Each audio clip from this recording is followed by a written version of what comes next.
The Celtic fans collective has come out swinging at the interim chairman this morning, accusing the board of flagrantly misleading supporters over promises that still have not been delivered. We have also got a World Cup midfielder. Celtic are battling several European clubs for a transfer boost on a long-term winger target, a defensive target heading to Greece instead of Glasgow, and the ticket numbers confirmed for the Middlesbrough friendly. Let's get into it. But first, make sure you like this video and subscribe to the channel for more Celtic content. The Celtic Fans Collective has intensified its criticism of the club's hierarchy this morning, with interim chairman Brian Wilson now the latest figure to come under direct scrutiny. Supporters' frustrations have been building for months over recruitment, governance, communication, and the overall direction of the club. The collective's focus has now shifted firmly onto promises made specifically about boardroom change.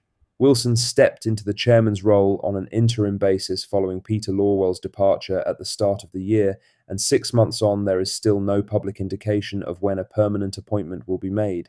In a statement released today, the collective said, "Over recent days, we have highlighted a series of assurances given to Celtic fans by the club. To date, none have materialised. Perhaps the most significant is the long-promised refresh of the board, repeatedly referenced by the chairman and most recently reaffirmed in April. That refers directly back to comments Wilson made earlier this year when he said, 'We're looking at the refreshment of the board. There is work being done there. Everything we've talked about, we will deliver.'" The collective has now challenged that position head-on, adding, "The Celtic board cannot be allowed to continue to flagrantly mislead supporters. They must be held to account, and we will continue to ensure that happens. When can supporters expect these commitments to be honoured? The timing matters.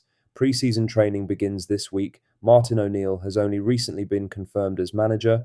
Uncertainty remains around parts of the backroom staff, and supporters are still waiting for any real movement in the transfer market. Patience is clearly wearing thin, and unless the board shows genuine progress soon, this pressure looks set to increase rather than fade away. Now, for the main story, as Celtic have reportedly been monitoring Bosnian midfielder Ivan Basic throughout the World Cup, but face growing competition from across Europe for his signature. Basic first caught attention in Bosnia's opening match against Canada, featuring in a 1-1 draw. He was introduced from the bench in their second group game against Switzerland with the score level at 0-0, though Bosnia went on to suffer a heavy 4-1 defeat. Qualification for the knockout stages is still alive, but Bosnia will need a win against Qatar in their final group game to keep their tournament going. Off the pitch, interest in Basic's future is gathering real momentum. According to Sports 24, the midfielder is attracting serious interest from across the continent. Spanish side Elche and German outfit Eintracht Frankfurt are both reportedly monitoring him, while Bulgarian giants Levski Sofia have also been credited with interest. Celtic are among the clubs mentioned as admirers. The profile fits exactly what Celtic have targeted in recent recruitment cycles. Basic is young, technically gifted, and has the kind of upside that increases in value over time. With ongoing uncertainty surrounding the futures of both Arne Engels and Reo Hatate, midfield reinforcement is a genuine priority for Martin O'Neill this summer. The challenge, as always with a World Cup-linked target, is speed. The further Bosnia go and the more eyes are on Basic, the more competition Celtic are going to face. Spain, Germany, Bulgaria, and Scotland are all reportedly circling. If Celtic want this one, they cannot afford to drag their feet. In other news, Celtic may have been handed a genuine opening to revisit a long-term transfer target, after go-ahead Eagles winger Jacob Bruun's club confirmed he has no intention of signing a new contract. Bruun has entered the final 12 months of his deal, and the admission has come straight from the top at his club. Technical director Mark van Hintem told the Glasgow Times, "Jacob is only under contract for another year and does not want to sign an extension. That means he is allowed to leave if a good offer comes in, but so far that has not happened.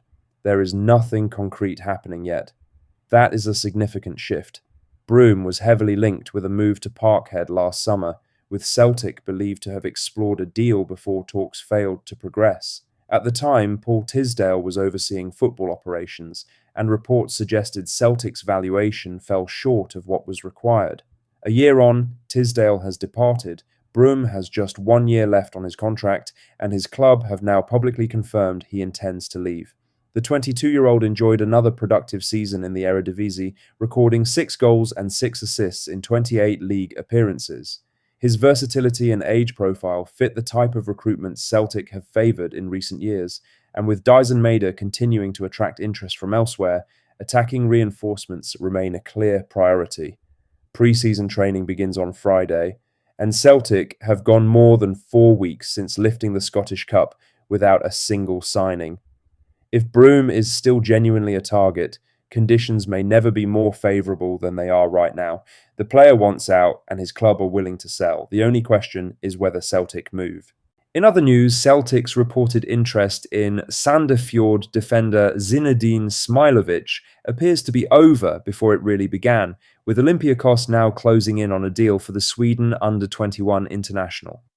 The story took an unusual turn over the past 24 hours. Reports first emerged claiming Celtic had seen a €4 million bid rejected for Smilovic, a story that gained real traction across social media. Seltzar here moved to clarify the situation, confirming that Celtic had not actually submitted a bid. While there were 2 genuine offers on the table for the 22-year-old centre-back, neither one came from Scotland. Now, fresh reporting from Greek outlet Sport FM suggests Olympiacos are very close to completing a deal, effectively ending any speculation about a move to Glasgow. The episode is a good reminder that not every name linked with Celtic represents a genuine target. Celtic's name carries weight across European football, and that often means the club gets attached to stories with little substance behind them. In this case, there appears to have been very little truth to the idea a bid had already gone in. Central defence remains an area Martin O'Neill is assessing for reinforcement this summer, and Smilovic may well have been a name under genuine consideration at some stage. But with Olympiacos reportedly closing in, Celtic can likely be crossed off this particular story altogether. The search for defensive depth continues elsewhere. Lastly, further details have emerged around Celtic's pre-season schedule, with Middlesbrough confirming their ticket allocation for next month's friendly at Celtic Park. The Championship side will travel to Glasgow on Saturday the 18th of July as part of Martin O'Neill's preparations for the new campaign. Middlesbrough have confirmed they have initially been allocated 7,249 tickets, with the possibility of receiving more depending on demand. For a pre-season fixture, that is a substantial number and suggests the Riverside club are expecting a strong following to make the trip north. The fixture forms part of a busy summer schedule. Before hosting Middlesbrough, Celtic travel to Dublin to face Shelbourne, followed by a training camp in Portugal that includes a friendly against Sporting Lisbon. The following weekend, Celtic Park hosts AC Milan in what is expected to be one of the headline pre-season fixtures of the entire summer. Season ticket holders have been given priority access to both the Middlesbrough and AC Milan matches, which are being sold together as a 2-game package. Some supporters have expressed disappointment that these fixtures are not included within the season ticket itself, but the scale of the away support suggests strong atmospheres are likely regardless. For context, around 10,000 Newcastle supporters were inside Celtic Park last year, after a similar starting allocation of around 7,200.